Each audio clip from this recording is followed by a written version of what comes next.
Evangelho de Marcos, capítulo 1. As boas notícias acerca de Jesus Cristo, a mensagem, começam aqui, seguindo ao pé da letra o livro do profeta Isaías.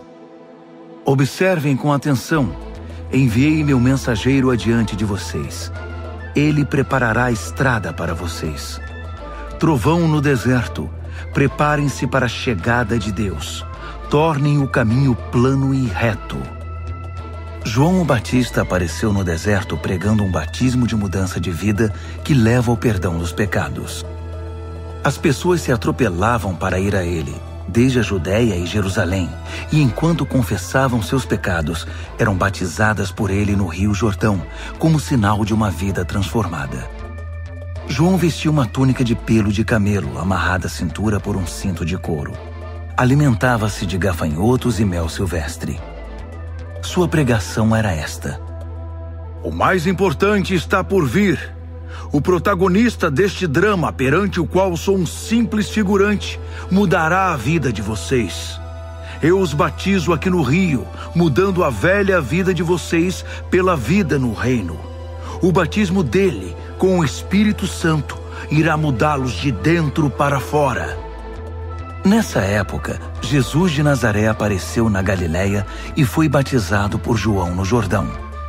Assim que saiu da água, Jesus viu o céu aberto e o Espírito de Deus, à semelhança de uma pomba, descendo sobre ele. Com a visão do Espírito, ouviu-se uma voz: Você é o meu filho, escolhido e marcado pelo meu amor, a alegria da minha vida. Imediatamente o Espírito guiou Jesus ao deserto. Durante 40 dias e noites, ele foi testado por Satanás. Animais selvagens eram sua companhia e os anjos tomavam conta dele. Depois que João foi preso, Jesus mudou-se para a Galileia e ali pregava: O tempo é agora. O reino de Deus está aqui. Mudem de vida e creiam na mensagem. Caminhando pela praia do mar da Galileia, Jesus avistou Simão e seu irmão André pescando com redes. Era nisso que trabalhavam. Jesus convidou-os: Venham comigo. Vou fazer de vocês um novo tipo de pescadores. Vou mostrar como pescar pessoas em vez de peixes. Sem fazer uma pergunta, eles simplesmente largaram as redes e foram com ele.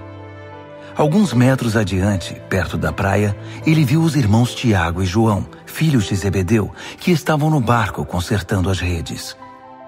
Jesus fez aos dois a mesma proposta.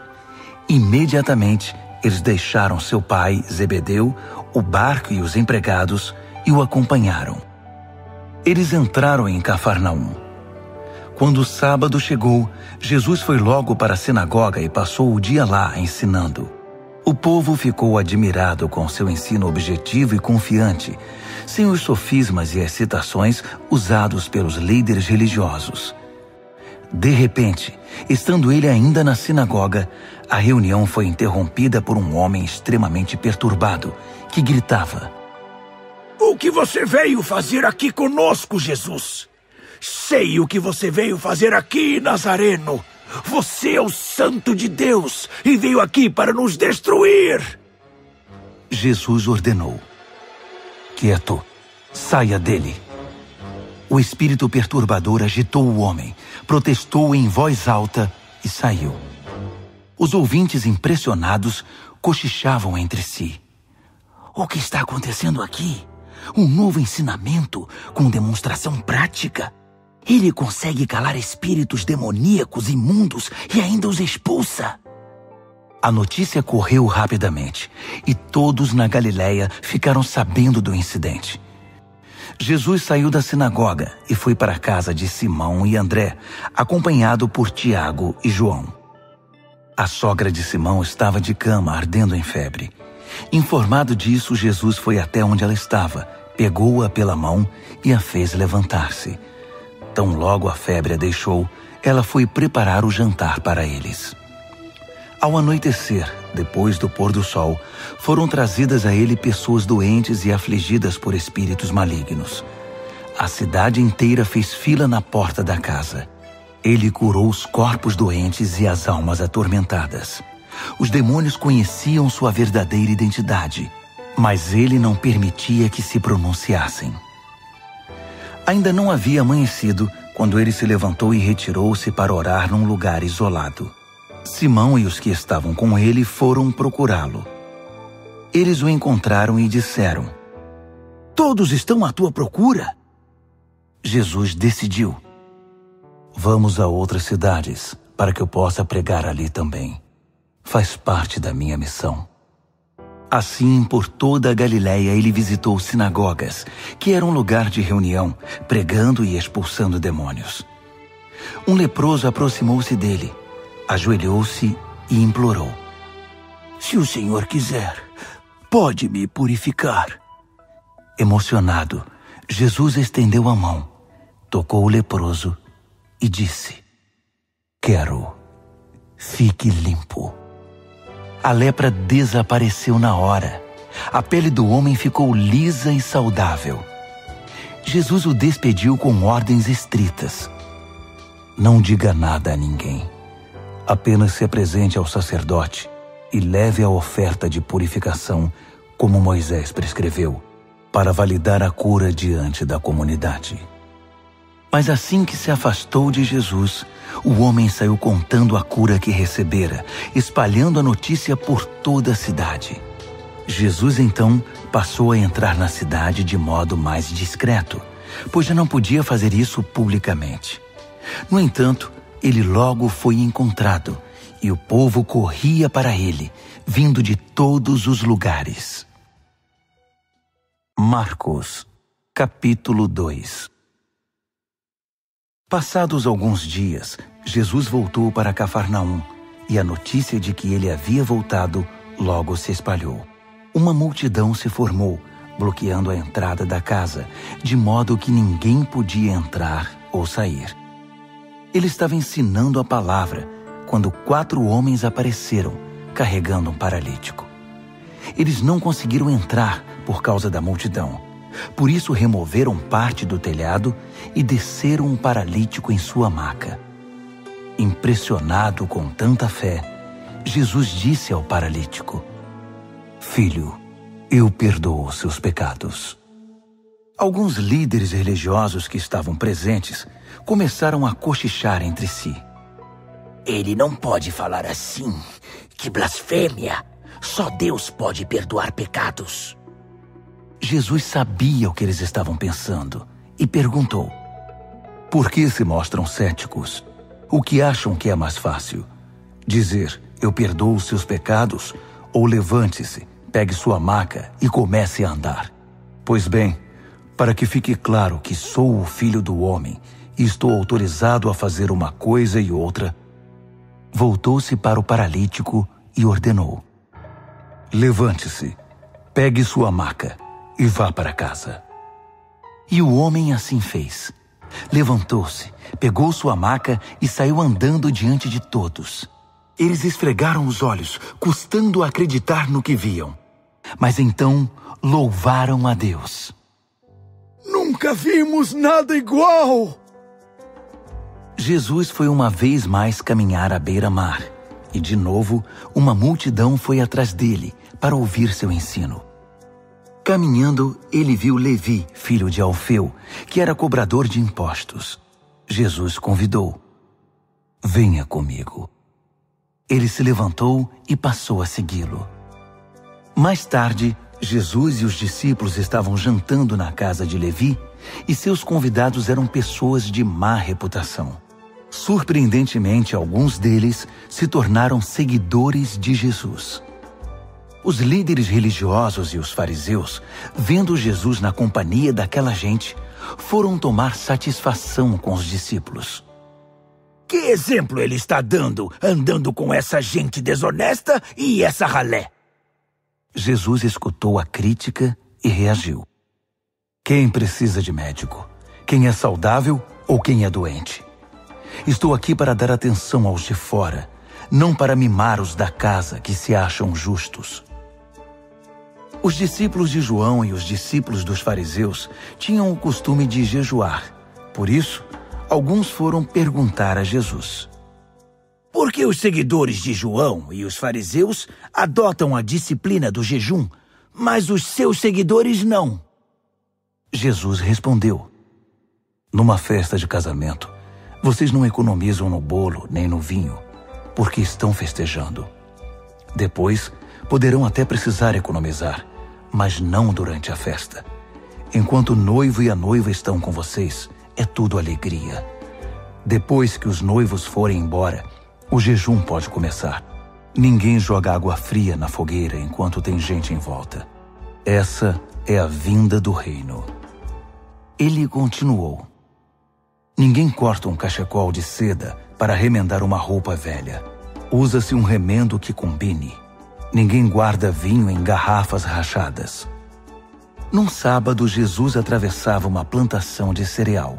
Enquanto caminhavam, os discípulos descascaram algumas espigas.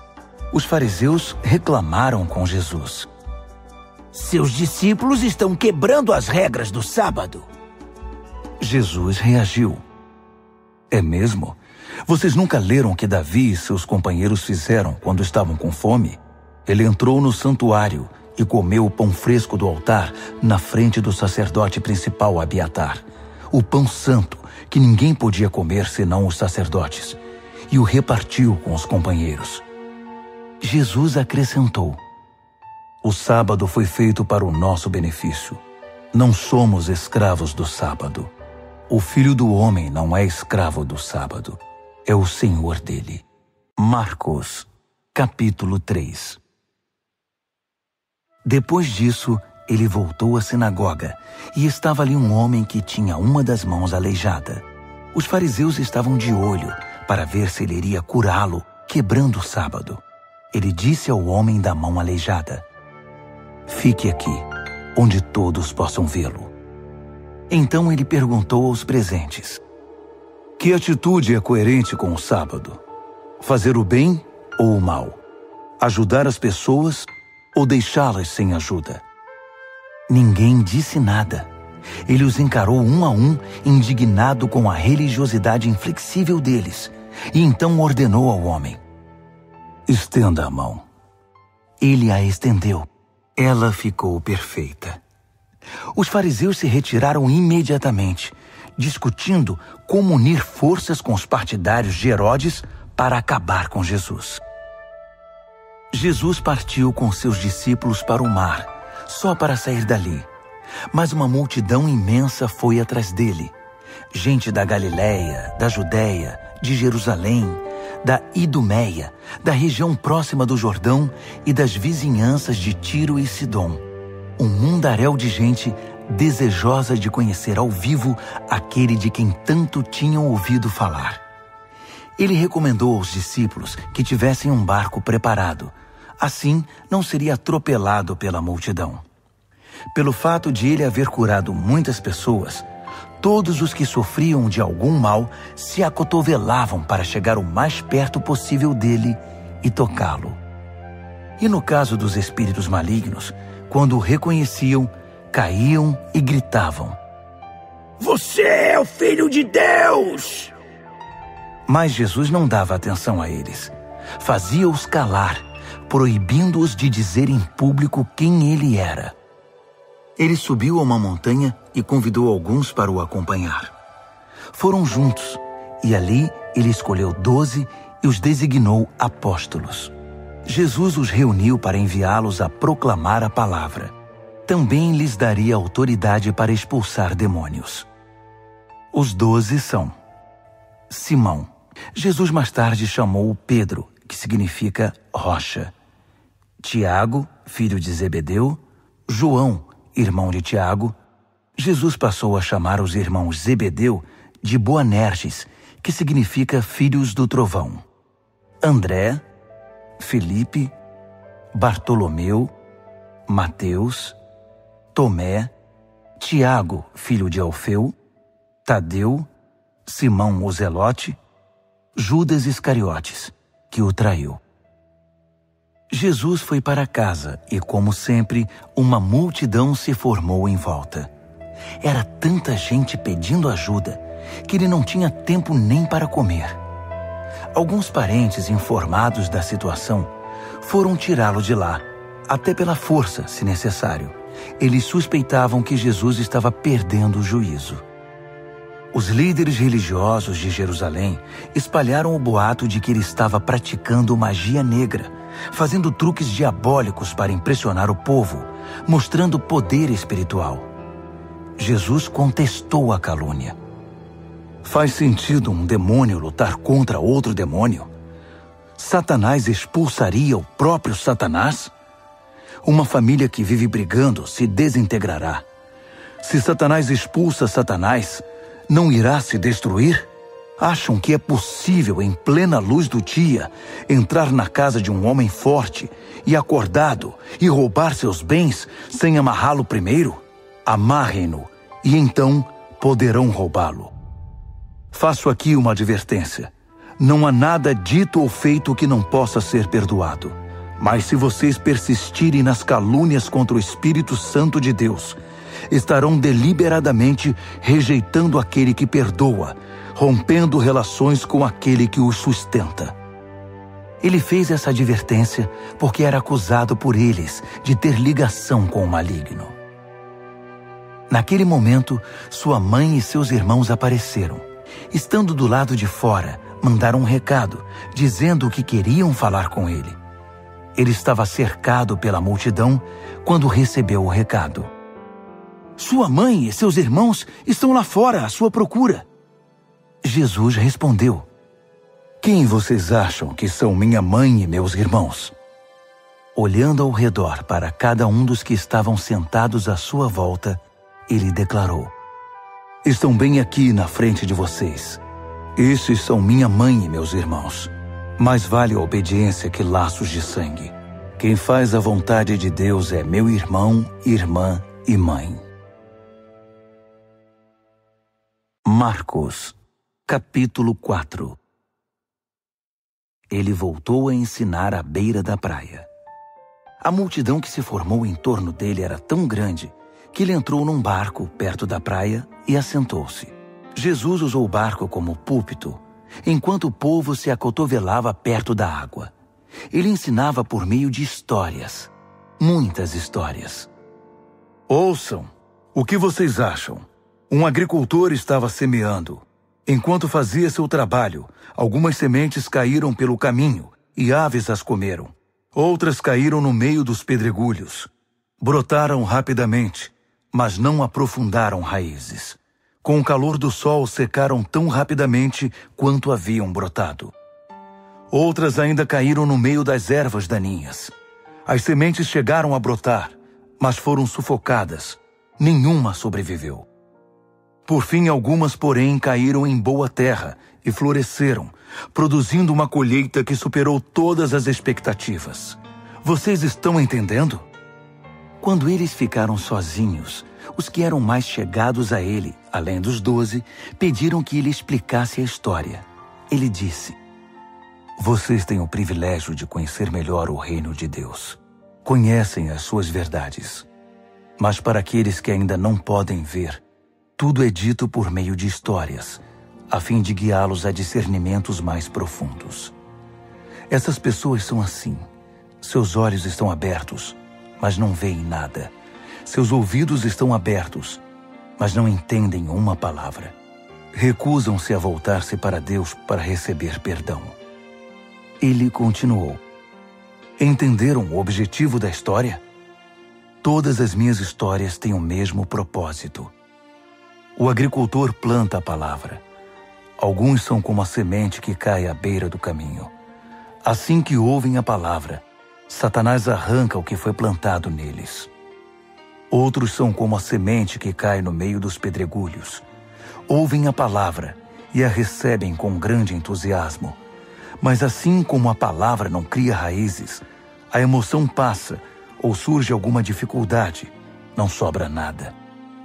A semente lançada no meio das ervas daninhas é aquele que ouve a mensagem do reino, mas é vencido pela preocupação, e pela ilusão de manter o que tem e de ganhar mais. A mensagem é sufocada e não sobra nada. A semente lançada na terra boa é a pessoa que ouve a palavra e a abraça, e a colheita supera todas as expectativas. Jesus continuou: alguém compra uma lâmpada para pôr debaixo do tanque ou debaixo da cama? O que se faz não é colocá-la numa prateleira? Nós não estamos guardando segredos, nós os estamos revelando. Não estamos escondendo nada, mas tornando público. Vocês estão entendendo? Ouçam bem o que estou dizendo. Fiquem atentos quando algum espertalhão ensinar que vocês podem vencer na vida por vocês mesmos. Dar é o caminho, não ganhar. Generosidade produz generosidade. A avareza empobrece. Então Jesus disse: o reino de Deus é como sementes lançadas num campo por um homem. Ele vai dormir e se esquece do que fez. A semente brota e cresce, mas ele nem imagina como isso ocorre. A terra dá conta de tudo, sem a ajuda dele. Primeiro o caule, depois a espiga e por fim o grão. Quando o grão está maduro, ele o colhe. É o tempo da colheita. Como podemos descrever o reino de Deus? Que ilustração podemos usar? É como a semente de mostarda. É uma das menores sementes, mas uma vez plantada, germina e cresce tanto que os pássaros fazem ninhos em seus ramos e abrigam-se à sua sombra. Com outras histórias semelhantes, ele apresentava sua mensagem ao povo, aplicando as histórias à experiência e compreensão deles. Ele sempre contava uma história. Quando estava sozinho com seus discípulos, explicava tudo, desfazendo o emaranhado. Todos os nós eram desatados. Naquele dia, ao cair da tarde, ele decidiu: vamos para o outro lado do mar. Eles entraram no barco em que ele estava. Outros barcos foram atrás deles. De repente, uma tempestade violenta os envolveu. As ondas invadiam a embarcação, ameaçando afundá-la, enquanto Jesus, com a cabeça sobre um travesseiro, dormia na popa do barco. Os discípulos o acordaram, implorando: mestre, não vais fazer nada! Nós vamos morrer! Jesus acordou e ordenou ao vento que se acalmasse. Ele disse ao mar: quieto, sossegue. O vento virou brisa e o mar ficou em plena calmaria. Jesus repreendeu os discípulos: por que tanto medo? Vocês não têm fé? Eles estavam apavorados e confusos. Afinal, quem é este homem? Se perguntavam. Até o vento e o mar se acalmam quando ele ordena. Marcos, capítulo 5. Eles chegaram ao outro lado do mar, na terra dos Gerazenos. Assim que Jesus saiu do barco, um louco, vítima de demônios, saiu do cemitério e correu para ele. O homem vivia no meio das sepulturas. Ninguém conseguia prendê-lo. Era impossível acorrentá-lo ou amarrá-lo. Ele fora amarrado muitas vezes com cordas e correntes, mas quebrava as correntes e arrebentava as cordas. Ninguém era forte o bastante para subjugá-lo. Noite e dia, vagava entre as tumbas e pelas colinas, gritando e cortando o próprio corpo com pedras pontiagudas. Quando ele viu Jesus, correu na direção dele e curvou-se reverentemente. Depois, rugiu em protesto: o que queres comigo, Jesus, Filho do Deus Altíssimo? Em nome de Deus, não me perturbes. Jesus havia ordenado ao espírito maligno: fora, saia deste homem. Jesus perguntou: diga-me seu nome. Ele respondeu: meu nome é Multidão, pois somos muitos. Em desespero, implorou a Jesus que não o expulsasse daquela região. Uma grande manada de porcos estava pastando numa colina perto dali. Os demônios então suplicaram a Jesus: Manda-nos para os porcos. Permita que vivamos neles. Jesus permitiu. Mas aos porcos aconteceu pior do que ao homem. Enlouquecidos, correram, pularam de um penhasco, caíram no mar e se afogaram. Aterrorizados, os que cuidavam dos porcos saíram em disparada e contaram o incidente na cidade e na região. Todos queriam ver de perto o que havia acontecido. Eles encontraram Jesus e viram um louco assentado, usando roupas decentes e em perfeita saúde, não mais como alguém fora do juízo. Os que haviam presenciado a cena contaram aos outros o que acontecera ao endemoniado e aos porcos. No princípio, os curiosos ficaram impressionados. Depois, ficaram revoltados por causa dos porcos que haviam perdido e imploraram a Jesus que saísse dali e nunca mais voltasse. Jesus estava indo para o barco e o homem que fora liberto dos demônios pediu para acompanhá-lo, mas o mestre não o permitiu. Em vez disso, aconselhou: vá para casa, para seu povo.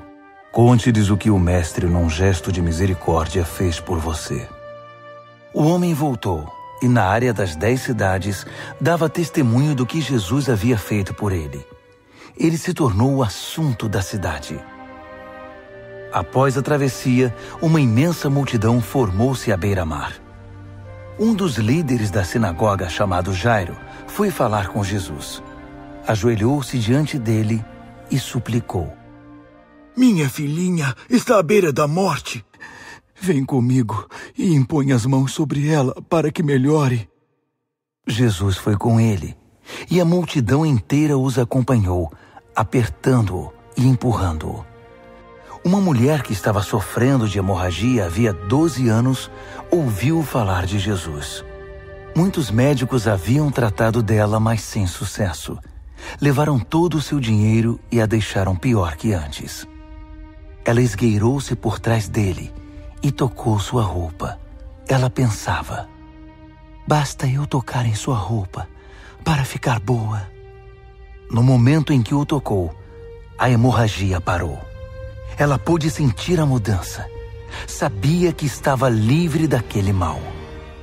No mesmo instante, Jesus sentiu que dele saíra poder. Voltou-se para a multidão e perguntou: quem tocou minha roupa? Os discípulos disseram: como assim? A multidão empurra e aperta de todo lado, e o Senhor quer saber quem o tocou? Mas ele insistiu, olhando ao redor para ver quem o tocara. A mulher, sabendo o que havia acontecido e que o havia tocado, tremendo de medo, ajoelhou-se diante dele e contou toda a história. Jesus lhe disse: filha, você se arriscou por causa da sua fé e agora está curada. Tenha uma vida abençoada. Seja curada da sua doença. Enquanto ele ainda falava, algumas pessoas chegaram da casa do líder da sinagoga e informaram: sua filha morreu.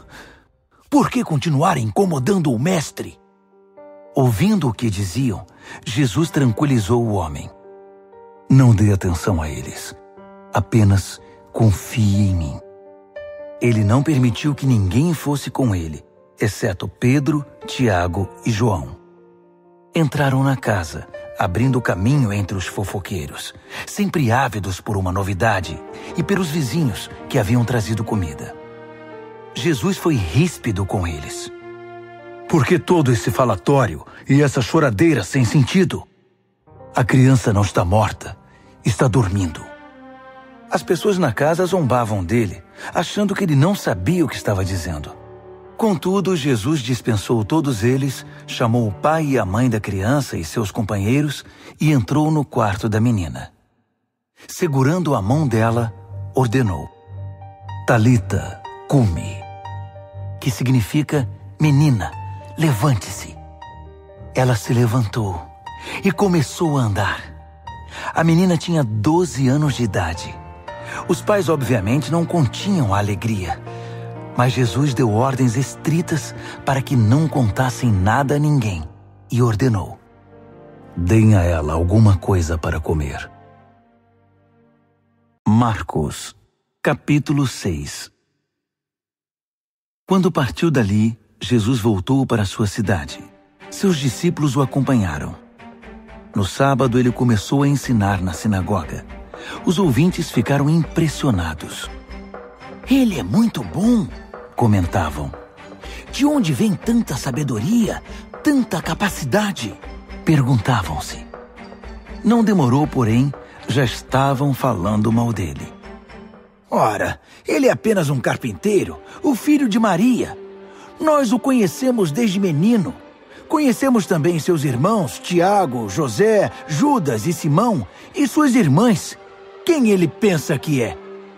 Mesmo sem conhecê-lo direito, eles o desprezavam. Jesus declarou: um profeta só não é importante em sua terra e em sua família, nas ruas em que brincou quando criança. Jesus não pôde fazer muita coisa ali. Impôs as mãos sobre uns poucos doentes e os curou. Nada mais. Não pôde vencer a resistência deles. Assim decidiu visitar as outras cidades, ensinando o povo. Jesus convocou os 12 e enviou-os em duplas. Deu-lhes autoridade e poder para enfrentar a oposição maligna, além das seguintes instruções. Não pensem que precisarão de muito equipamento para cumprir a missão. Vocês são o equipamento. Nada de depender do dinheiro. Sejam simples. Nada de hospedagem de luxo. Hospedem-se num lugar simples e contentem-se com isso. Se não forem bem recebidos e se não os ouvirem, retirem-se sem estardalhaço, sem fazer cena. É hora de dar de ombros e continuar o caminho. Então eles partiram. Em alegre tom de urgência, anunciaram uma mudança radical de vida. Por onde passaram, expulsaram demônios e levaram saúde aos doentes, ungindo o corpo e curando a alma. Herodes tinha conhecimento de tudo isso, porque o nome de Jesus estava na boca de todo mundo. O rei dizia: esse deve ser João o Batista, que voltou dos mortos. Por isso é capaz de fazer milagres. Outros discordavam. Não, é Elias. Outros ainda opinavam. É um profeta, exatamente como os profetas dos tempos antigos. Herodes, porém, insistia. Tenho certeza de que é João. Eu o decapitei e agora ele está de volta, vivo. Esse Herodes foi aquele que mandara que João fosse preso e acorrentado por causa de Herodias, mulher de seu irmão Filipe. Pois João havia irritado Herodes por denunciar o adultério do rei. Fervendo de raiva, ela queria matá-lo, mas não ousou fazê-lo porque Herodes respeitava João. Convencido de que ele era um homem santo, o rei dispensava-lhe um tratamento especial. Sempre que o ouvia, sentia-se culpado. Mesmo assim, apreciava a palavra de João. Entretanto, chegou um dia especial, o aniversário de Herodes. Ele convidou toda a elite da Galileia, toda a nobreza. A filha de Herodias entrou no salão do banquete e dançou para os convidados. Ela encantou Herodes e todos os convidados. O rei disse à moça: peça-me qualquer coisa, darei o que você quiser. Entusiasmado, acrescentou: juro que divido meu reino com você se me pedir. Ela foi consultar sua mãe. O que devo pedir? Peça a cabeça de João, o Batista, foi a resposta. Empolgada, ela correu até o rei e pediu: quero a cabeça de João, o Batista, numa bandeja, e quero agora. O pedido deixou o rei abalado, mas para não perder o prestígio diante dos convidados, concedeu o que ela desejava. Ordenou que o carrasco fosse à prisão e trouxesse a cabeça de João. Ele cortou a cabeça de João e trouxe-a numa bandeja. Entregou-a à moça, que a levou para sua mãe. Quando os discípulos de João souberam do fato, foram buscar o corpo e lhe deram um sepultamento digno. Os apóstolos voltaram de sua missão e relataram a Jesus tudo o que haviam feito e ensinado. Jesus disse: venham, vamos parar e descansar um pouco. Era tanta gente indo e vindo que eles não tinham tempo nem para comer. Eles entraram no barco e foram para um lugar mais tranquilo. Entretanto, alguém os viu partindo, e a notícia se espalhou. Muita gente saiu correndo das cidades vizinhas e chegou ao lugar de destino antes deles. Quando Jesus saiu do barco, uma multidão imensa o aguardava. Ao ver todo aquele povo, ele ficou comovido. Afinal, eram como ovelhas sem pastor. Ele imediatamente pôs-se a ensiná-los. Já no cair da tarde, os discípulos viram que Jesus estava se alongando e o interromperam. Estamos no meio do nada e está ficando tarde. Despede o povo para que eles saiam e consigam o que comer nas redondezas. Jesus respondeu: vocês vão dar comida a eles. Eles perguntaram: é sério? Mesmo que gastemos uma fortuna? Mas ele não estava brincando. Quantos pães vocês têm? Verifiquem. Não demorou para saberem. 5 pães e 2 peixes, informaram. Jesus mandou que todos se assentassem em grupos de 50 ou de 100 na grama verde. Ele tomou os 5 pães e os 2 peixes, olhou para o céu, orou, abençoou o pão, partiu-o e entregou tudo aos discípulos, que por sua vez o repartiram com o povo. Ele fez o mesmo com o peixe. Todos comeram e ficaram satisfeitos. Os discípulos recolheram 12 cestos de sobras, e os que participaram da refeição foram cerca de 5.000. Terminada a refeição, Jesus insistiu em que os discípulos entrassem no barco e fossem para Betsaida, enquanto ele despedia o povo. Em seguida, ele subiu a uma montanha para orar. Tarde da noite, o barco já estava longe, e Jesus ainda estava em terra. Ele podia ver a dificuldade de seus companheiros com os remos, pois o vento estava contra o barco. Por volta das 4 horas da madrugada, Jesus foi na direção deles, andando sobre o mar. E quando se aproximou e eles o viram, pensaram que fosse um fantasma e gritaram apavorados. Jesus tratou de tranquilizá-los. Calma, sou eu. Não tenham medo. Assim que ele entrou no barco, o vento cessou. Eles ficaram perplexos, coçando a cabeça e tentando entender tudo o que havia acontecido. Não haviam entendido o que ele fizera na hora da refeição. Estavam com o coração endurecido.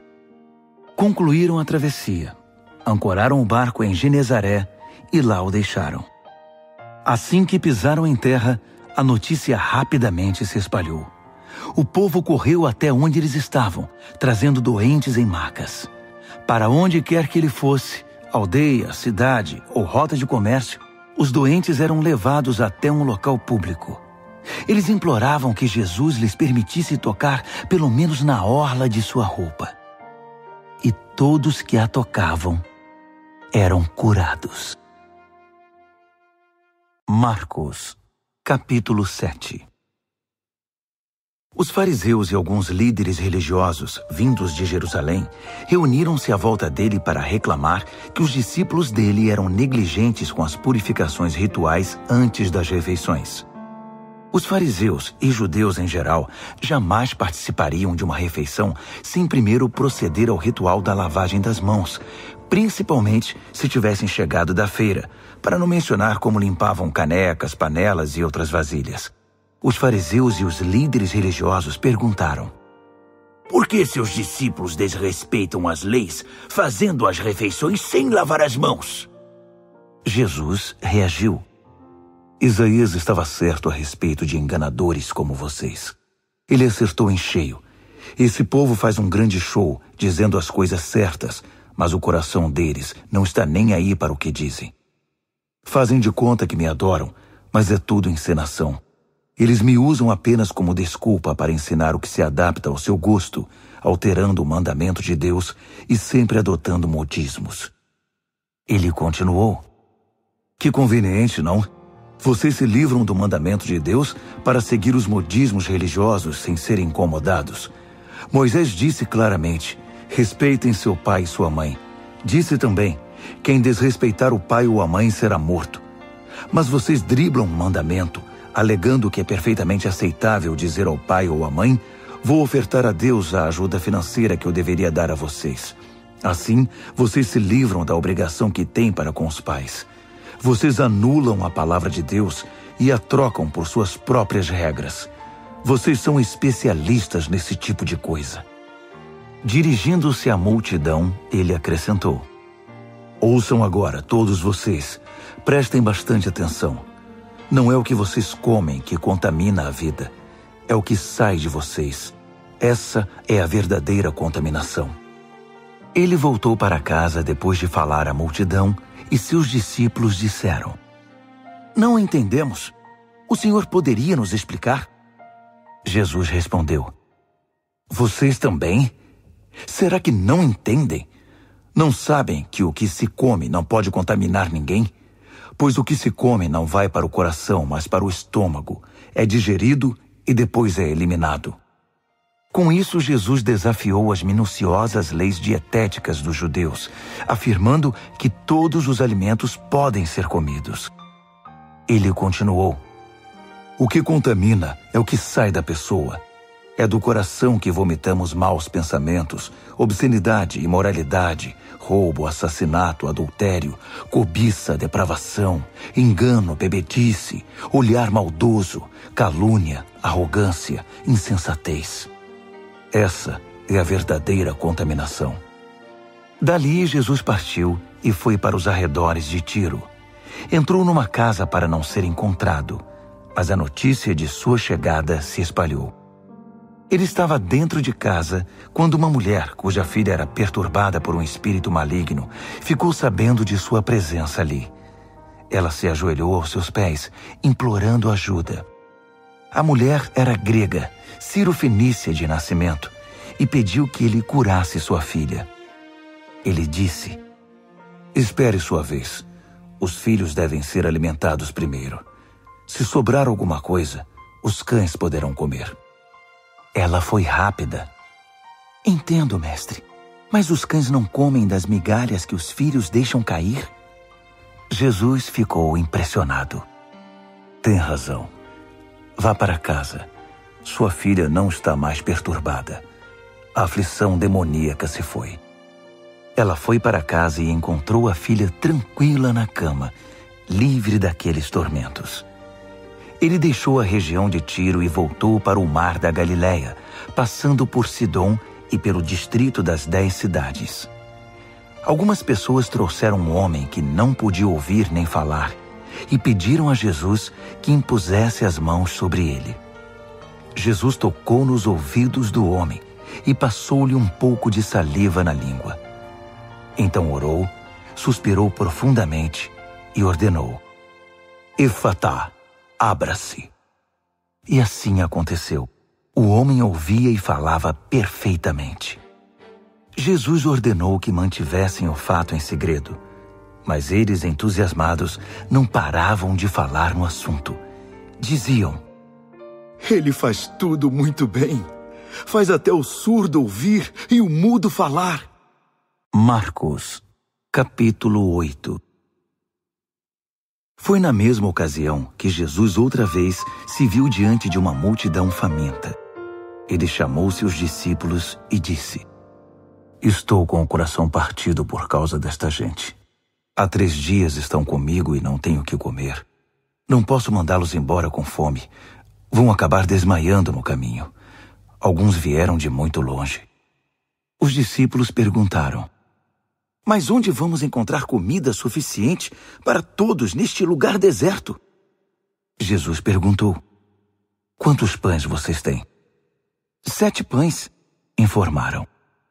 Jesus então mandou que o povo se assentasse.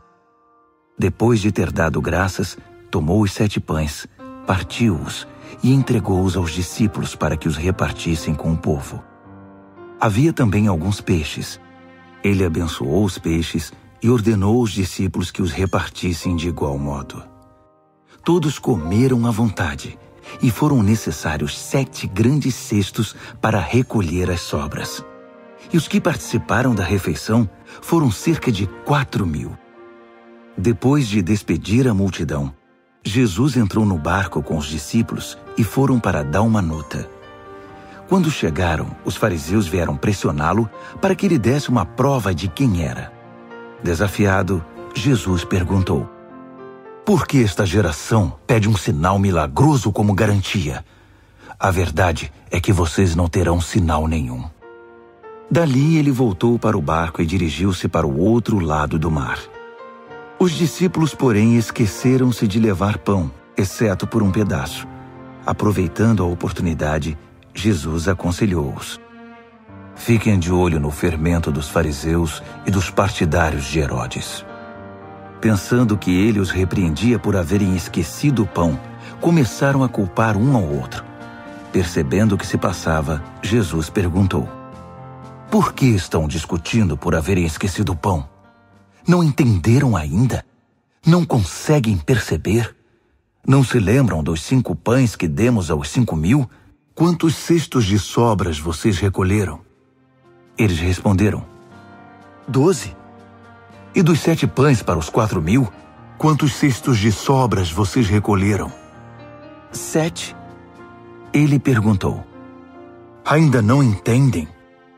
Ao chegarem eles a Betsaida, algumas pessoas trouxeram um cego e pediram a Jesus que o tocasse. Tomando-o pela mão, ele o levou para fora da cidade. Passou saliva nos olhos do homem, impôs as mãos sobre ele e perguntou: consegue ver alguma coisa? Ele olhou para cima e disse: vejo homens, só que eles parecem árvores andando. Jesus voltou a impor as mãos sobre ele. Dessa vez, o homem percebeu que havia recuperado completamente a visão. Agora via tudo com perfeição. Jesus mandou-o para casa, advertindo: não entre na cidade. Jesus e seus discípulos visitaram as cidades ao redor de Cesareia de Filipe. Enquanto caminhavam, ele perguntou: quem o povo diz que eu sou? Eles responderam: alguns pensam que é João o Batista, outros acham que é Elias. Há quem pense que é algum dos profetas. Ele insistiu: e vocês, quem acham que eu sou? Pedro declarou: tu és o Cristo, o Messias. Jesus pediu que guardassem segredo, que não dissessem nada a ninguém. Em seguida, resolveu explicar algumas coisas. É necessário que o Filho do Homem seja maltratado, levado a julgamento e declarado culpado pelos líderes do povo, sacerdotes e líderes religiosos. Que seja morto e 3 dias depois ressuscite. Ele falava de modo simples e claro para que todos entendessem. Pedro, porém, protestou, segurando-lhe o braço. Vendo que os discípulos hesitavam em aceitar os fatos, Jesus repreendeu Pedro. Pedro, saia do meu caminho. Fora, Satanás. Você não tem ideia de como Deus trabalha.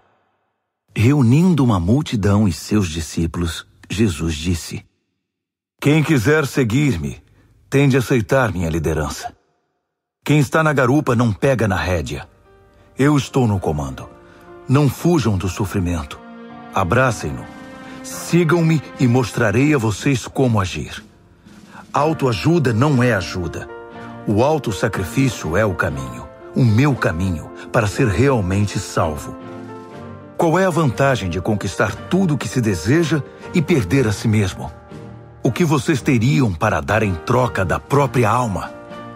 Se vocês têm vergonha de mim ou do meu caminho por causa dos seus amigos inconstantes e sem futuro, saibam que irão enfrentar uma vergonha muito maior na presença do Filho do Homem quando ele voltar, envolto pela glória de Deus, seu Pai, com um exército de anjos. Marcos, capítulo 9. Então ele foi para casa dizendo: não é sonho. Alguns de vocês aqui verão tudo isso acontecer. O reino de Deus chegando com força total. 6 dias depois, 3 dos discípulos viram isso acontecer. Jesus levou Pedro, Tiago e João a um alto monte. Ali sua aparência mudou diante deles. Suas roupas brilhavam intensamente, de uma brancura tal que ninguém seria capaz de produzir. De repente, eles perceberam que Elias e Moisés estavam ali também, conversando com Jesus. Então Pedro interrompeu a conversa. Rabi, que grande momento! Que tal se construíssemos 3 memoriais na montanha? Um para o Senhor, um para Moisés e um para Elias. Ele falava sem pensar, apavorado e maravilhado com o que via. Naquele instante, uma nuvem brilhante os envolveu, e da nuvem ouviu-se uma voz. Este é meu filho, marcado pelo meu amor. Ouçam-no. No minuto seguinte, os discípulos olharam ao redor, esfregando os olhos. Não estavam vendo mais ninguém a não ser Jesus. Enquanto desciam a montanha, Jesus os fez prometer que guardariam segredo. Não digam nada a ninguém sobre o que viram, até que o Filho do Homem levante-se dos mortos. Mas eles ficaram imaginando o que significaria levantar-se dos mortos. Eles fizeram uma pergunta. Por que os líderes religiosos dizem que Elias tem de vir primeiro? Jesus explicou. Elias vem para deixar tudo pronto. A verdade, porém, é que Elias já veio, mas eles não o reconheceram. Eles o desprezaram, assim como irão tratar o Filho do Homem. De acordo com as Escrituras, ele sofrerá terrivelmente. Será torturado e tratado com desprezo. Quando desceram a montanha para se reunir aos outros discípulos, viram-se rodeados por uma multidão imensa que debatia com os líderes religiosos. Assim que viu Jesus, o povo ficou animado. Correram para ele e o saudaram. Ele perguntou: o que está acontecendo? Por que toda esta agitação? Um homem da multidão respondeu: Mestre, eu trouxe meu filho que foi deixado mudo por um demônio. Toda vez que o demônio se aposta dele, joga-o ao chão. O menino baba, range os dentes e fica rígido como uma tábua. Falei com teus discípulos, esperando que o libertassem, mas não puderam. Jesus suspirou inconformado. Mas que geração! Vocês não conhecem Deus. Até quando vou ter de aguentar esse tipo de coisa? Quantas vezes ainda vou ter de passar por isso? Tragam o menino aqui. Eles o trouxeram. Quando o demônio viu Jesus, apossou-se do menino, que ficou babando e se contorcendo no chão. Jesus perguntou ao pai do menino: há quanto tempo isso acontece? Desde que era pequeno. Muitas vezes o demônio o joga no fogo ou no rio para matá-lo. Se o Senhor puder fazer alguma coisa, tenha misericórdia e nos ajude. Jesus disse: se eu puder, tudo é possível para quem tem fé. Assim que Jesus disse essas palavras, o pai do menino exclamou: eu creio, mas me ajude a vencer as minhas dúvidas. Percebendo que a plateia ficava cada vez maior, Jesus deu ordens expressas ao espírito maligno. Espírito mudo e surdo, eu ordeno, sai dele e não volte. Com muito estardalhaço, o espírito saiu. O menino estava pálido como um defunto, de modo que as pessoas começaram a dizer: ele está morto. Mas tomando-o pela mão, Jesus o levantou. O menino ficou em pé. Depois que chegaram a casa, os discípulos perguntaram a Jesus: por que não podemos expulsar o demônio?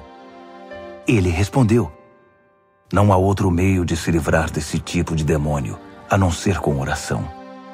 Saindo dali, viajaram pela Galileia. Jesus não queria que ninguém soubesse de seu paradeiro, pois queria ensinar seus discípulos. Ele anunciou: o Filho do Homem está para ser traído por gente que não quer nada com Deus. Eles o matarão, mas 3 dias depois ele aparecerá, vivo. Eles não sabiam do que ele estava falando, mas tinham medo de perguntar. Eles foram para Cafarnaum. Já em casa, ele perguntou: o que vocês discutiam pelo caminho? O silêncio foi constrangedor, porque eles estavam discutindo sobre quem deles era o maior. Ele se assentou, chamou os 12 e disse: saibam que quem quiser ser o primeiro ficará por último e será servo de todos. Ele pôs uma criança no meio da sala e, pegando-a nos braços, disse: quem recebe uma dessas crianças como eu estou fazendo, recebe-me também. Mais que isso, recebe o próprio Deus que me enviou. Então, João disse a Jesus: Mestre, vimos um homem usando o teu nome para expulsar demônios e o impedimos, porque ele não é do nosso grupo. Jesus reprovou-os: não o impeçam. Ninguém pode usar meu nome para fazer algo bom e poderoso e no momento seguinte afastar-se de mim. Se ele não é inimigo, é aliado. Qualquer um que lhes der um copo d'água em meu nome está do nosso lado, e Deus levará isso em conta. Mas quem prejudicar esses que são como crianças, intimidando-os ou tirando proveito da simplicidade deles, logo irá desejar nunca ter feito isso. Seria melhor jogar-se no meio do mar com uma pedra amarrada ao pescoço. Se sua mão ou seu pé os atrapalha na caminhada com Deus, é melhor cortá-los e jogá-los fora. É preferível viver mutilado ou aleijado do que ter 2 mãos e 2 pés que o levem para a fornalha de fogo eterno. Se seu olho desvia sua atenção de Deus, arranque-o e jogue-o fora. É preferível viver com apenas um olho do que ter uma visão perfeita no fogo do inferno. Todos cedo ou tarde irão passar por um fogo purificador, mas vocês serão preservados das chamas eternas. Por isso, preservem-se. Vivam sempre em paz. Marcos, capítulo 10. Dali ele foi para a região da Judéia, do outro lado do Jordão. Como sempre, uma multidão o acompanhava, e ele punha-se a ensiná-los. Um dia, os fariseus vieram provocá-lo. É permitido a um homem divorciar-se de sua esposa? Jesus perguntou: o que Moisés determinou? Eles responderam: Moisés deu permissão que o marido a mandasse embora, dando-lhe uma certidão de divórcio. Jesus disse: Moisés deu esse mandamento apenas como concessão ao coração duro de vocês. Na criação, no plano original, Deus fez e uniu o homem e a mulher. Por isso, um homem deixa seu pai e sua mãe, e por meio do casamento se torna uma só carne com sua mulher. Não são mais 2 indivíduos, formam agora uma nova unidade. Deus criou uma união tão perfeita que ninguém pode ter a ousadia de profaná-la separando-os. Depois que estavam em casa, os discípulos voltaram a tocar no assunto. Jesus foi muito direto. O homem que se divorcia de sua esposa para se casar com outra comete adultério contra ela. A mulher que se divorcia do marido para se casar com outro comete adultério também. Alguns estavam trazendo crianças a Jesus, na esperança de que ele as abençoasse. Mas os discípulos deram uma bronca nessa gente. Jesus não escondeu a irritação. Não tentem afastar essas crianças. Não as impeçam de vir a mim. O reino de Deus é feito de pessoas que são como crianças. Prestem atenção. Se vocês não aceitarem o reino de Deus com a simplicidade de uma criança, nunca entrarão nele. Então, tomando as crianças nos braços, impunha as mãos sobre elas e as abençoava. Jesus caminhava pela rua e um homem veio correndo, ajoelhou-se e perguntou: Bom mestre, que devo fazer para alcançar a vida eterna? Jesus perguntou: Por que você me chama bom? Ninguém é bom a não ser Deus. Você conhece os mandamentos. Não mate, não cometa adultério, não roube, não minta, não engane, honre seu pai e sua mãe. Ele disse: Mestre, faço tudo isso desde muito novo. Jesus olhou-o nos olhos e, cheio de amor por ele, disse: Falta algo. Venda tudo o que você tem e dê aos pobres. Toda a sua riqueza então estará no céu. Depois venha me seguir. Foi um choque. Aquela era a última coisa que ele esperava ouvir. Assim, abatido, ele se foi. Sendo muito apegado aos seus bens, não queria abrir mão de tudo. Enquanto observava, Jesus disse aos seus discípulos: Vocês fazem ideia de como é difícil para os ricos entrar no reino de Deus? Os discípulos foram pegos de surpresa, mas Jesus continuou: Vocês não imaginam como é difícil.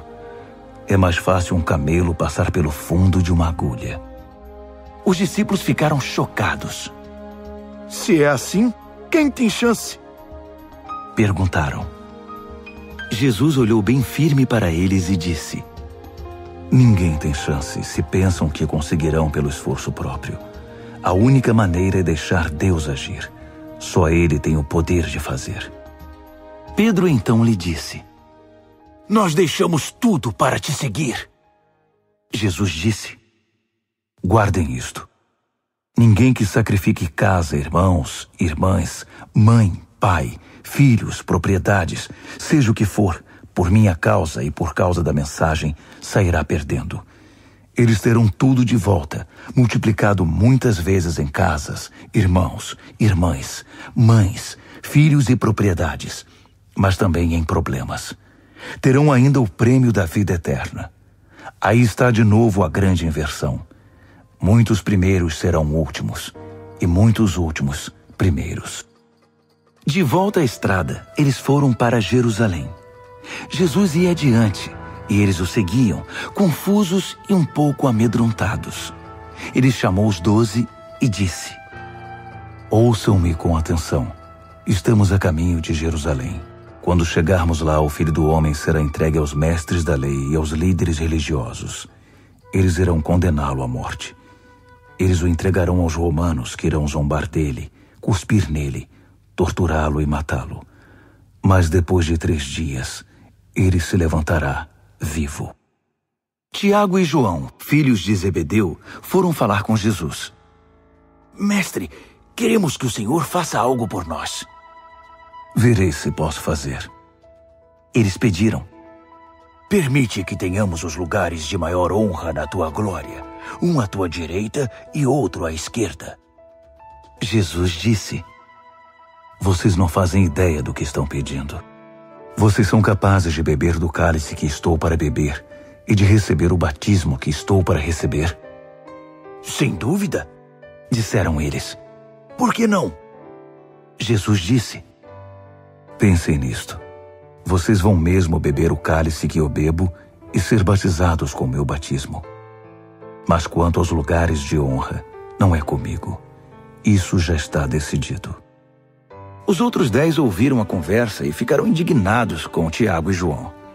Então Jesus os reuniu para consertar a situação.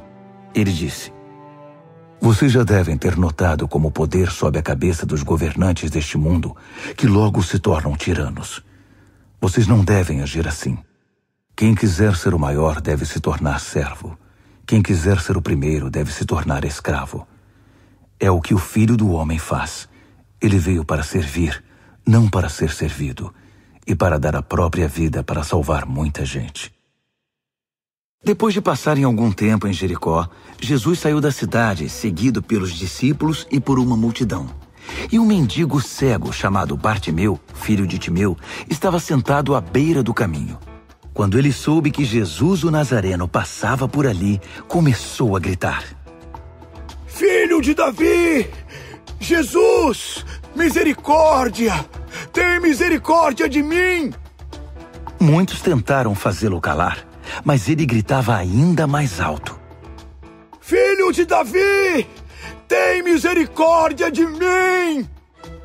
Jesus parou e ordenou: Tragam-no aqui. Eles foram chamá-lo. Hoje é o seu dia. Ele está chamando você. Levante-se. Jogando longe sua capa, ele ficou em pé e foi até Jesus. Jesus perguntou: O que você quer de mim? O cego respondeu: Senhor, eu quero ver. Siga seu caminho. Sua fé salvou e curou você, disse Jesus. No mesmo instante, ele recuperou a visão e seguia Jesus estrada fora. Marcos, capítulo 11. Quando se aproximaram de Jerusalém, à altura de Betfagé e Betânia, perto do Monte das Oliveiras, Jesus enviou 2 discípulos com estas instruções: Vão à aldeia que está adiante. Ali encontrarão um jumentinho amarrado. Ele nunca foi montado. Desamarrem-no e tragam-no aqui. Se alguém perguntar o que vocês estão fazendo, digam: o Senhor precisa dele, mas vai devolvê-lo. Eles foram e encontraram um jumentinho numa rua, amarrado a um portão. Eles o desamarraram, mas alguns dos que estavam ali perguntaram: por que estão desamarrando o jumentinho?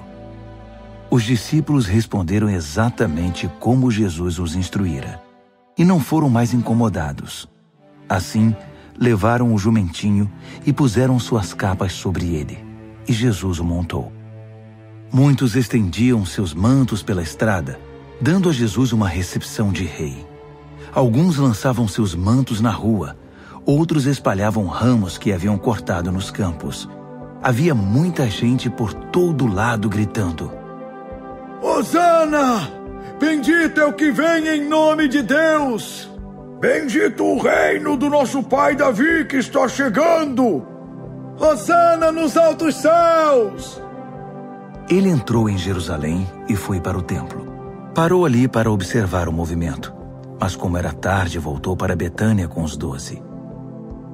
No dia seguinte, depois que saíram de Betânia, ele sentiu fome. No caminho avistou uma frondosa figueira. Aproximou-se dela para encontrar figos, mas não achou nada além de folhas. Não era a época de figos. Ele disse à árvore: nunca mais alguém comerá dos seus frutos. E os discípulos ouviram. Chegando a Jerusalém, entraram no templo, e Jesus começou a expulsar todos os que faziam comércio ali. Ele derrubou as mesas dos agiotas e as bancas dos vendedores de pombas. Também não permitiu que ninguém mais passasse carregando cestos pelo recinto sagrado.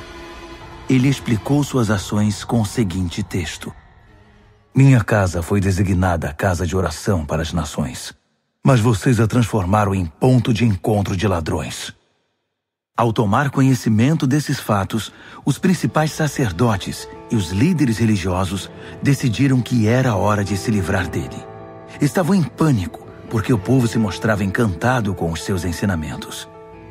À noite, Jesus e seus discípulos deixaram a cidade. Pela manhã, andando pela estrada, eles viram a figueira. Estava seca até a raiz. Lembrando-se do que acontecera no dia anterior, Pedro disse: Mestre, olha, a figueira que amaldiçoaste ficou seca. Jesus foi direto: assumam de fato o seu compromisso com Deus, e nada será difícil para vocês. Aquela montanha, por exemplo, basta ordenar sem dúvida ou hesitação: pule no mar, e ela obedecerá. Absolutamente tudo, do pedido menor ao maior, que vocês incluírem na oração, será atendido, se vocês de fato confiarem em Deus. E quando orarem, lembrem-se de que não se trata apenas de pedir. Se vocês têm algo contra alguém, perdoem. Só então o Pai Celestial de vocês perdoará os seus pecados. De volta a Jerusalém, eles caminhavam pelo templo. Então os principais sacerdotes, os líderes religiosos e os líderes do povo exigiram: mostre-nos suas credenciais. Quem deu a você autoridade para falar e agir desse modo? Jesus respondeu: primeiro respondam a uma pergunta. Se a responderem, também responderei a sua. No caso do batismo de João, quem o autorizou? Deus ou os homens? Digam-me. Eles ficaram numa situação difícil e sabiam disso. Confusos, cochichavam entre si. Se dissermos Deus, ele vai perguntar por que não acreditamos nele. Se dissermos os homens, estamos em apuros, porque o povo tinha João na conta de profeta. Decidiram então dar a vitória a Jesus dessa vez. Não sabemos, responderam. Jesus concluiu: então também não vou responder a pergunta de vocês. Marcos, capítulo 12.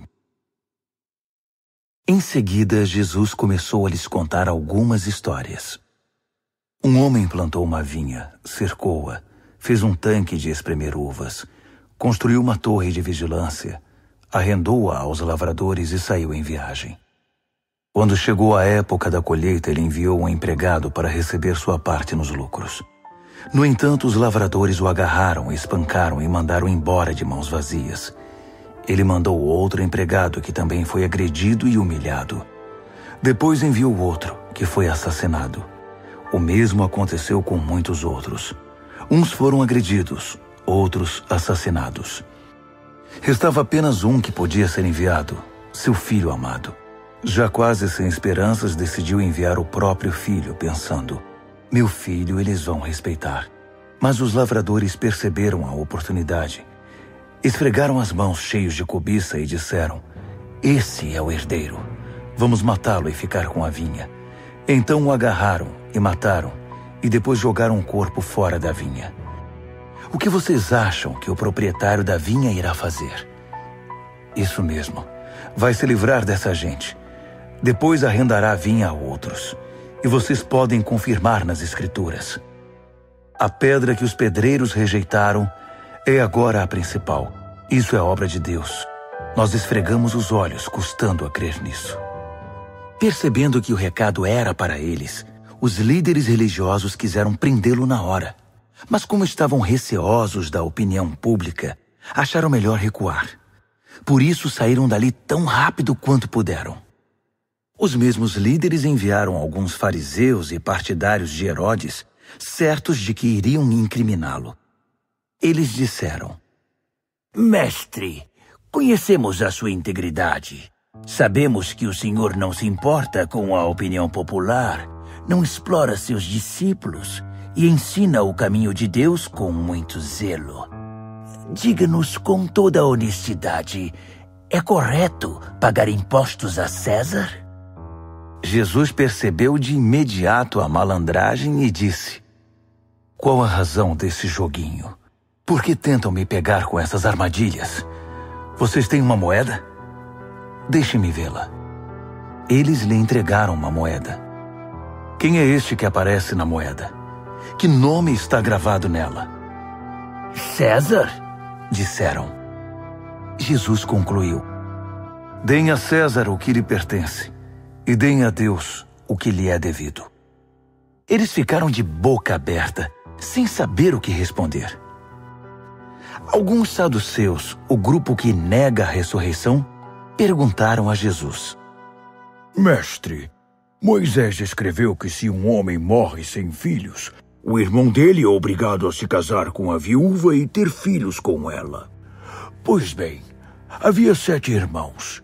O primeiro casou-se e morreu sem filhos. O segundo casou-se com a viúva. Ele morreu, mas também não teve filhos. O mesmo aconteceu com o terceiro. De fato, os 7 se casaram com ela, mas nada de filhos. Por fim, a mulher morreu. A pergunta é esta: na ressurreição, de quem ela será esposa? Afinal, ela foi casada com cada um deles. Jesus respondeu: vocês estão raciocinando errado e vou dizer por quê. Primeiro, não conhecem as Escrituras. Segundo, não sabem como Deus atua. Depois da ressurreição, o casamento já não mais existirá. Assim como os anjos, toda a nossa atenção estará em Deus. Com respeito à ressurreição dos mortos, vocês nunca leram as Escrituras? Vejam que Deus, de dentro da sarça, disse a Moisés: eu sou. Não eu era o Deus de Abraão, o Deus de Isaque e o Deus de Jacó. O Deus vivo é o Deus dos vivos, não dos mortos. Portanto, vocês não sabem de nada. Um dos líderes religiosos, depois de acompanhar os debates e perceber como Jesus era incisivo em suas respostas, fez uma pergunta: qual é o mais importante de todos os mandamentos? Jesus respondeu: o primeiro em importância é o seguinte: ouça, Israel, o Senhor seu Deus é único. Ame o Senhor seu Deus com toda a paixão, toda a fé, toda a inteligência e todas as forças. E o segundo é: ame o próximo como a você mesmo. Não há nenhum outro mandamento que se compare a esses. Um líder religioso disse: que resposta maravilhosa, mestre! Tão lúcida e precisa. Deus é único e não há outro. Devemos amá-lo com toda paixão, inteligência e forças e amar ao próximo como a nós mesmos. Isso é melhor que qualquer oferta ou sacrifício. Quando Jesus percebeu como aquele homem era sábio, comentou: Você está quase lá, quase no reino de Deus. A partir daquele momento, ninguém mais ousou fazer perguntas a Jesus. Enquanto ensinava no templo, Jesus perguntou: Como podem os líderes religiosos ensinar que o Messias é filho de Davi, quando todos sabemos que Davi, inspirado pelo Espírito Santo, disse: Deus disse ao meu Senhor: Assente-se aqui ao meu lado direito até que eu faça dos seus inimigos um descanso para os pés. Davi declara que o Messias é seu mestre. Como pode, então, o Messias ser também seu filho? A multidão estava maravilhada com o que ouvia. Ele continuou a ensinar: Cuidado com os líderes religiosos. O prazer deles é ostentar títulos acadêmicos, receber elogios publicamente, desfrutar posições de destaque e assentar-se nos lugares principais durante o serviço religioso. Além disso, o tempo todo eles exploram os fracos e indefesos. Quanto mais oram, pior fica a situação deles. Mas no fim, eles irão pagar por tudo isso. Assentado atrás de um gasofilácio, ele observava o povo depositar dinheiro na hora da coleta.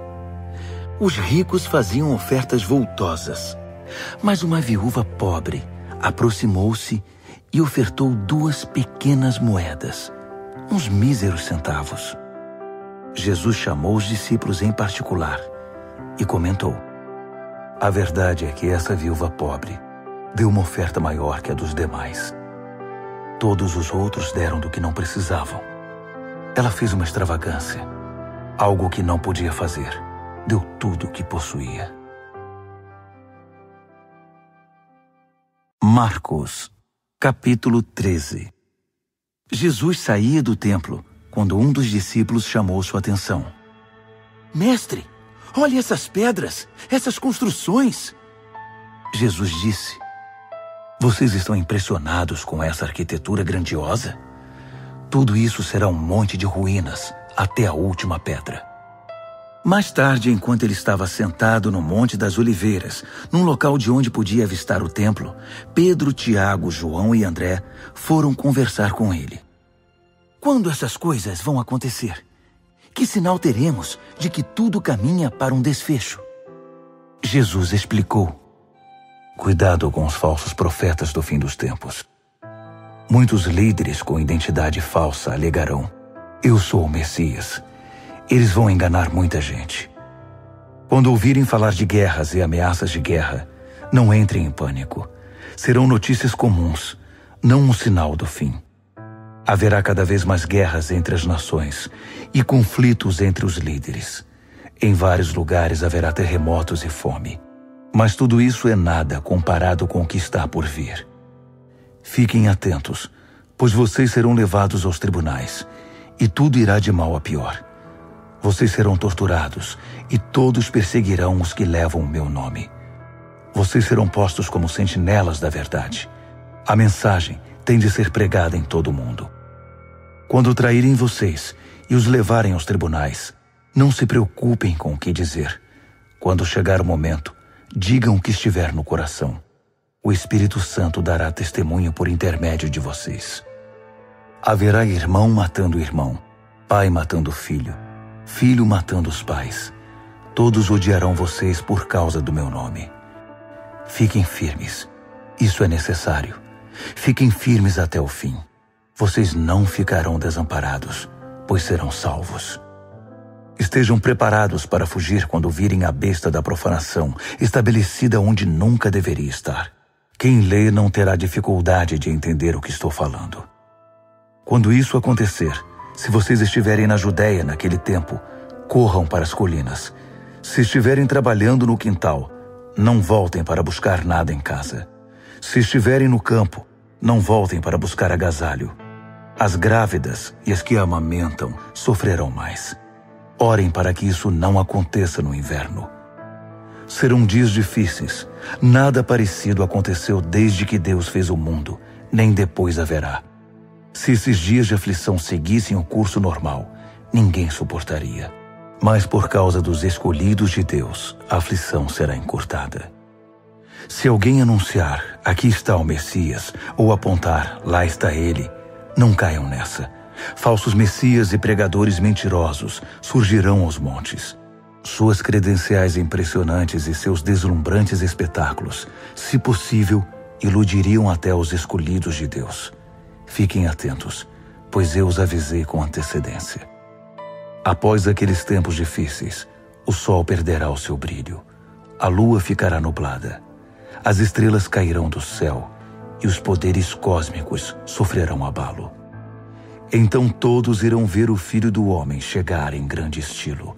Seu esplendor encherá o céu. Ninguém deixará de ver.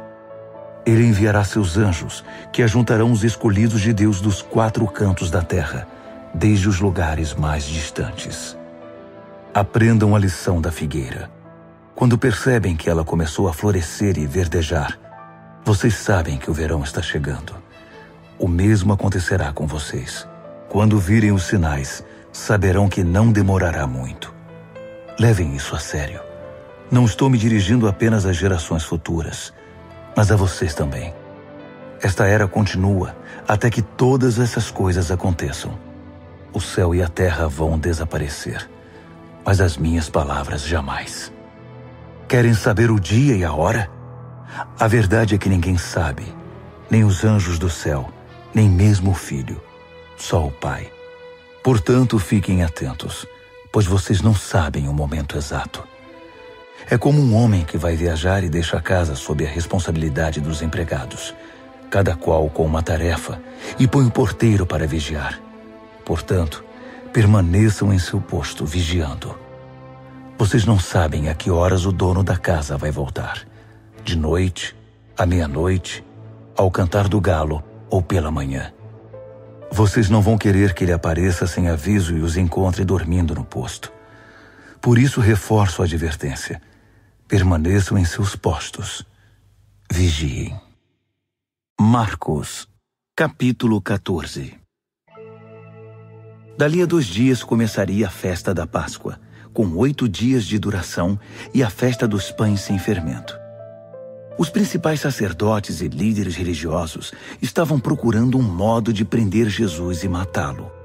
Eles concordaram em que não deveriam fazer isso durante a semana da Páscoa. Não queremos iniciar uma guerra, disseram. Jesus estava em Betânia como convidado de Simão, o leproso. Enquanto jantava, uma mulher apareceu com um frasco de perfume muito caro. Abrindo o frasco, ela derramou o perfume sobre a cabeça de Jesus. Alguns convidados ficaram indignados. Que desperdício! Esse perfume poderia ser vendido pelo valor do salário de 1 ano e o dinheiro distribuído entre os pobres. Eles fuzilavam a mulher com os olhos. Jesus, porém, disse: Deixem-na em paz. Por que vocês a incomodam? Ela acaba de fazer algo tão maravilhoso para mim. Os pobres estarão sempre aí, todos os dias, mas eu não. Sempre que quiserem, poderão fazer algo por eles, mas não para mim. Ela fez o que pôde, quando pôde. Ungiu meu corpo para o sepultamento. Tenho certeza de uma coisa. Em qualquer lugar do mundo em que a mensagem for pregada, o que ela fez aqui será lembrado e admirado. Então Judas Iscariotes, um dos 12, procurou o sacerdote principal, determinado a trair Jesus.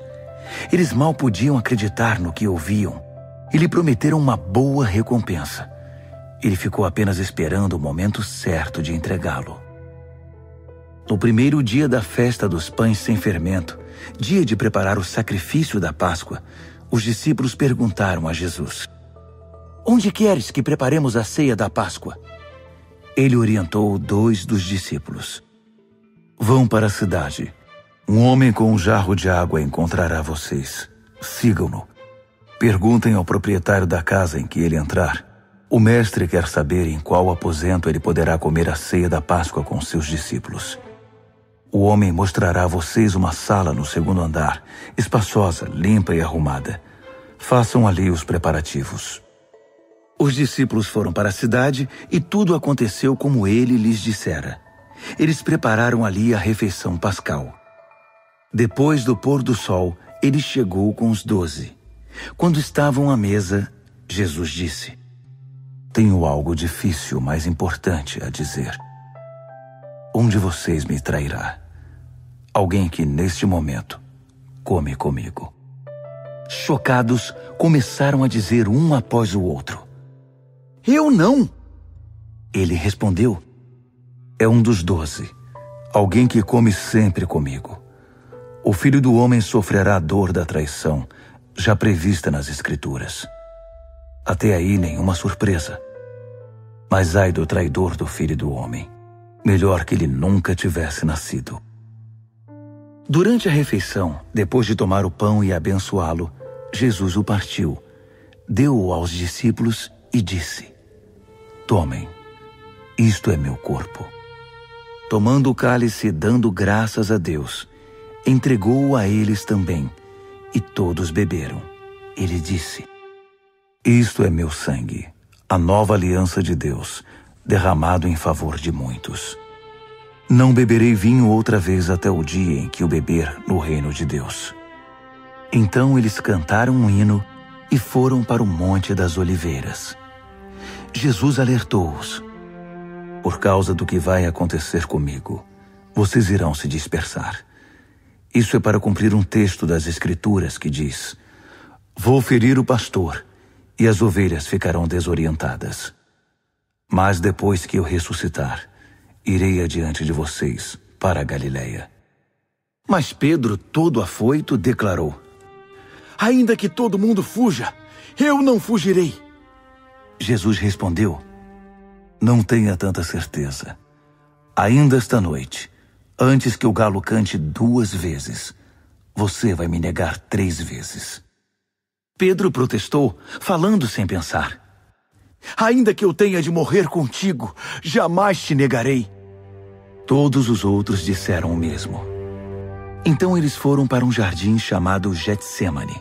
Jesus disse aos discípulos: fiquem aqui, enquanto vou orar mais adiante. Levando consigo Pedro, Tiago e João, ele mergulhou em grande agonia e declarou: a tristeza que sinto é uma tristeza de morte. Fiquem aqui e vigiem comigo. Indo um pouco mais adiante, prostrou-se no chão e orou: Paizinho, Pai, tu podes me livrar. Afasta este cálice de mim. Mas, por favor, não seja o que eu quero, mas sim o que tu queres. Quando voltou aos discípulos, encontrou os 3 dormindo e disse a Pedro: Simão, você veio para dormir? Não pode aguentar nem 1 hora? Fiquem atentos. Orem sempre para que não caiam em tentação antes mesmo de perceber o perigo. Uma parte de você está disposta a fazer qualquer coisa por Deus, mas a outra parte simplesmente não reage. Depois disso, voltou ao seu lugar e fez a mesma oração. Retornando mais uma vez, ele os encontrou dormindo. Eles simplesmente não conseguiam manter os olhos abertos e não tinham nem como se desculpar. Ele voltou pela 3ª vez e disse: Vocês vão dormir a noite toda? Minha hora chegou. O Filho do Homem está prestes a ser traído e entregue nas mãos dos pecadores. Levantem-se. Vamos. O traidor chegou. Ele mal acabou de falar e Judas, do grupo dos 12, apareceu, acompanhado por um bando de maus elementos enviados pelos principais sacerdotes, líderes religiosos e demais líderes. Eles traziam espadas e paus. O traidor havia combinado um sinal com eles. Aquele a quem eu beijar é o procurado. Prendam-no. Não o deixem fugir. Ele foi direto a Jesus e o beijou, dizendo: Mestre. Os homens então o prenderam com muita brutalidade. Mas um dos que estavam com Jesus desembainhou a espada e atacou o servo do sacerdote principal, cortando-lhe a orelha. Mas Jesus reagiu. O que é isto? Vieram me buscar com espadas e paus, como se eu fosse um bandido perigoso? Dia após dia estive ensinando no templo, e vocês nunca moveram um dedo contra mim. Vocês acabam de confirmar os escritos proféticos. Nessa hora, todos os discípulos já haviam fugido. Um jovem seguia o grupo de longe. Tudo que ele trazia sobre o corpo era um lençol. Alguns daqueles homens tentaram agarrá-lo, mas ele escapou. Fugiu nu, deixando o lençol para trás. O grupo que prendeu Jesus levou-o ao sacerdote principal, que estava reunido com os principais sacerdotes, líderes do povo e líderes religiosos. Pedro os seguira a uma distância segura. Quando chegaram ao pátio do sacerdote principal, ele se misturou com os servos e foi se aquecer perto da fogueira. Os principais sacerdotes, conspirando com o concílio judaico, tentavam achar acusações contra Jesus para condená-lo à morte. Não encontraram nada. Muitos davam falso testemunho, mas um depoimento contradizia o outro. Alguns homens apareceram com esta história. Nós o ouvimos dizer: vou derrubar o templo, construído com tanto esforço, e em 3 dias construirei outro, sem ao menos erguer a mão. Mesmo assim, não havia plena concordância entre os relatos. Nesse momento, o sacerdote principal levantou-se e perguntou a Jesus: O que você tem a dizer dessa acusação? Jesus não deu resposta. O sacerdote principal insistiu, mudando a pergunta. Você é o Messias, o Filho do Deus bendito? Jesus foi direto. Sim, eu sou, e você mesmo verá. O Filho do Homem assentado à direita do Todo-Poderoso, vindo nas nuvens do céu. Nessa hora, o sacerdote principal perdeu a compostura. Rasgando a própria roupa, gritou: Ouviram isso? Acham que precisamos de mais testemunhas? Vocês testemunharam a blasfêmia. Vão deixar que isso fique assim? Por unanimidade, eles o condenaram, e foi sentença de morte. Alguns começaram a cuspir nele. Vendaram-lhe os olhos e batiam nele, provocando. Quem bateu em você? Profetize! Os guardas levaram-no dali, sem interromper o espancamento. Enquanto isso, Pedro estava no pátio. E aconteceu que uma das empregadas do sacerdote principal, vendo Pedro se aquecer ali, olhou para ele e disse: Você estava com Jesus, o Nazareno? Mas ele negou. Não sei do que você está falando. Quando ele passou pelo pórtico, um galo cantou. A moça apontava para ele e dizia aos que estavam por ali: Ele é um deles, tenho certeza. E Pedro negou mais uma vez. Pouco depois, as pessoas ali começaram a insistir. Você tem de ser um deles. Está na cara que você é Galileu. Então Pedro ficou muito nervoso e jurou: Nunca vi esse homem de quem vocês estão falando. Na mesma hora, o galo cantou pela segunda vez. Pedro lembrou-se do que Jesus dissera: Antes que o galo cante 2 vezes, você vai me negar 3 vezes. Sem se conter, desabou a chorar.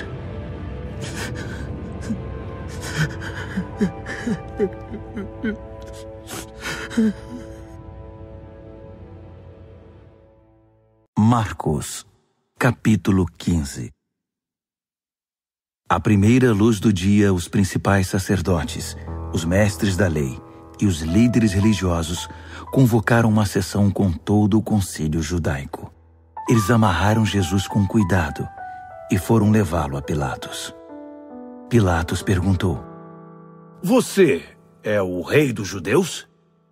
Jesus respondeu: Se você diz. Os principais sacerdotes derramaram diante do governador um dilúvio de acusações. Pilatos insistiu: Você não vai responder nada? São muitas acusações. Mesmo assim, ele ficou em silêncio. Pilatos ficou impressionado. Havia o costume de se libertar um prisioneiro na festa, qualquer um que o povo pedisse. Na ocasião, havia outro prisioneiro chamado Barrabás, preso com revoltosos que haviam cometido assassinato num levante contra Roma. A multidão logo iria apresentar seu pedido, e Pilatos se antecipou a eles. Vocês querem que eu liberte o rei dos judeus? O governador sabia que fora por pura inveja que os sacerdotes haviam entregado Jesus. No entanto, os principais sacerdotes haviam orientado a multidão para que pedissem a libertação de Barrabás. Mas Pilatos perguntou: Então, o que farei com este homem que vocês chamam rei dos judeus? Eles gritaram: Crucifique-o! Pilatos objetou: Mas por qual crime? Contudo, eles gritavam ainda mais alto: Crucifique-o! Pilatos atendeu ao pedido da multidão. Libertou Barrabás e entregou Jesus para ser açoitado e crucificado. Os soldados levaram Jesus ao palácio, chamado Pretório, e reuniram uma tropa inteira. Vestiram-no com um manto de púrpura e puseram uma coroa de espinhos na cabeça dele. Então, começou a zombaria. Viva o rei dos judeus! Eles lhe batiam na cabeça com um bastão, cuspiam nele e se ajoelhavam diante dele, como se o reverenciassem. Quando cansaram das chacotas, tiraram-lhe o manto de púrpura e o vestiram de novo com as suas roupas. Então o levaram para crucificá-lo. Um homem estava passando de volta do trabalho, Simão de Cirene, pai de Alexandre e Rufo. Eles o obrigaram a carregar a cruz de Jesus. Os soldados levaram Jesus ao Gólgota, que significa Colina da Caveira. Ofereceram-lhe vinho misturado com mirra para aliviar a dor, mas ele não aceitou. Então o pregaram na cruz. Depois fizeram um sorteio para ver quem ficaria com suas roupas. Jesus foi crucificado às 9 horas da manhã. A acusação, o rei dos judeus, foi escrita numa placa. Com ele crucificaram 2 criminosos, um à direita e outro à esquerda. Os que passavam caçoavam, sacudindo a cabeça e ironizando. Você alegou que poderia destruir o templo e reconstruí-lo em 3 dias? Mostre agora seu poder! Salve-se! Se você é mesmo o Filho de Deus, desça da cruz! Os principais sacerdotes e os líderes religiosos também estavam ali, misturados ao povo, divertindo-se e zombando de Jesus. Ele salvou os outros, mas não pode se salvar. Ele é mesmo o Messias, o rei de Israel? Então, desça da cruz e todos nós acreditaremos em você. Até os que estavam crucificados com ele participavam da zombaria. Então, do meio-dia às 3 da tarde, toda a terra ficou na escuridão. Cerca das 3 horas da tarde, Jesus gritou bem alto: Eloi, Eloi, lama sabachthani. Que quer dizer: meu Deus, por que me abandonaste? Alguns dos que viram aquilo o ouviram e disseram: Ele está chamando Elias. Um deles correu, pegou uma esponja mergulhada em vinagre e ergueu-a numa haste e deu-o de beber a Jesus e disse: Vamos ver se Elias vem para tirá-lo daí. E depois de um grito de dor, Jesus deu seu último suspiro. Naquele instante, a cortina do templo rasgou-se ao meio, de alto a baixo. Quando o capitão da guarda viu que Jesus já não respirava mais, exclamou: Ele era o Filho de Deus. Algumas mulheres observavam à distância. Entre elas Maria Madalena, Maria, mãe do jovem Tiago e de José, e Salomé. Quando Jesus estava na Galileia, elas o seguiam e serviam e tinham vindo com ele para Jerusalém. Mais tarde, sendo o dia da preparação, isto é, a véspera do sábado, apareceu José de Arimateia, membro respeitado do concílio judaico. Ele aguardava com expectativa a vinda do reino de Deus. Enchendo-se de coragem, procurou Pilatos e pediu o corpo de Jesus. Pilatos duvidou que ele tivesse morrido tão rapidamente e mandou o capitão verificar se Jesus estava de fato morto. Com a garantia do capitão, ele entregou o corpo a José. José havia comprado um lençol de linho. Depois, envolveu o corpo e o depositou no túmulo que havia escavado na rocha. Pôs uma grande pedra na entrada. Maria Madalena e Maria, mãe de José, observaram o sepultamento. Marcos, capítulo 16. Passado o sábado, Maria Madalena, Maria, mãe de Tiago e Salomé trouxeram especiarias para embalsamar Jesus. Na manhã de domingo, assim que o sol raiou, elas foram ao túmulo. Estavam preocupadas e diziam umas às outras: "Quem irá rolar a pedra do túmulo para nós?" Ao chegar, elas descobriram que a pedra já havia sido rolada. Era uma pedra muito grande. Elas se aproximaram e viram um jovem vestido de branco, assentado à direita. Ficaram muito assustadas. Então, ele lhes disse: "Não tenham medo. Sei que vocês procuram Jesus o Nazareno, aquele que foi crucificado. Ele ressuscitou. Não está mais aqui. Vejam vocês mesmas que o lugar está vazio. Agora podem ir. Digam aos discípulos dele e a Pedro que ele vai adiante de vocês para a Galileia. Vocês o verão lá, exatamente como ele disse." Elas saíram o mais rápido que puderam, nervosas e ainda um tanto atordoadas. Amedrontadas, não disseram nada a ninguém. Depois de ressuscitar, Jesus apareceu bem cedo, na manhã de domingo, para Maria Madalena, a quem havia libertado de 7 demônios. Ela procurou os antigos companheiros na fé, chorando, e deu a notícia a eles. Quando ouviram que ele estava vivo e que ela o tinha visto, não acreditaram nela. Mais tarde, ele apareceu de forma diferente a 2 deles que caminhavam pelo campo. Eles voltaram e contaram aos demais, mas estes também não acreditaram no relato. Depois disso, quando os 11 estavam jantando, ele apareceu e os repreendeu severamente pela incredulidade, pois se recusavam a acreditar nos que o tinham visto ressuscitado. Então, ele ordenou: "Saiam pelo mundo. Vão a toda parte e anunciem a mensagem com as boas notícias de Deus para todos. Quem crer e for batizado está salvo. Quem se recusar a crer está condenado. Estes são alguns dos sinais que acompanharão os que crerem. Eles vão expulsar demônios em meu nome, falar em novas línguas, pegar em serpentes e até beber veneno sem que nada lhes aconteça.